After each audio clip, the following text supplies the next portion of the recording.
নমস্কার। অনেক সময় দেখবেন ঘুমিয়ে আছেন, সেই ঘুমন্ত অবস্থাতেই হয়তো পাটা টানটান করলেন।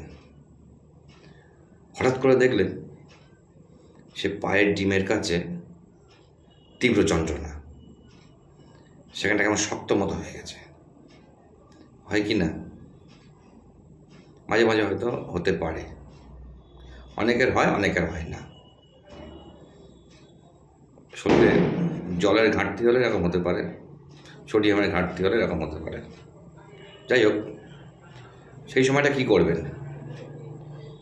সেই যে জায়গাটায় সব পায়ের ডিমের কাছে যেখানে শক্ত হয়ে গেছে, সেই মাংসপিণ্ডের উপরে হাত দিয়ে একটু ডলে দেবেন, একটু রিলিফ পাবেন সামান্যতম। তারপর কি করবেন? মাটিতে দাঁড়িয়ে বা মেঝের উপর দাঁড়িয়ে যে পায়ে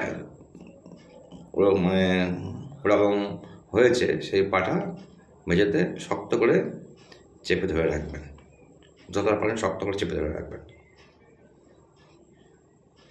দেখবেন ব্যথাটা আস্তে আস্তে আস্তে আস্তে কমে গেল, মানে তীব্র যন্ত্রণাটা কমলো, কিন্তু সেখানে ব্যথা থাকবে। পরে দেখবেন সেখানে ব্যথা আছে, হাঁটতে গেলে অসুবিধা হচ্ছে। কি করবেন? সেখানে আপনি গরম সেঁক দিতে পারেন, দেখবেন বেশ আরাম লাগবে। কিংবা একটু বরফও দিতে পারেন সেখানটায়, দেখবেন অনেকটা রিলিফ পাবেন।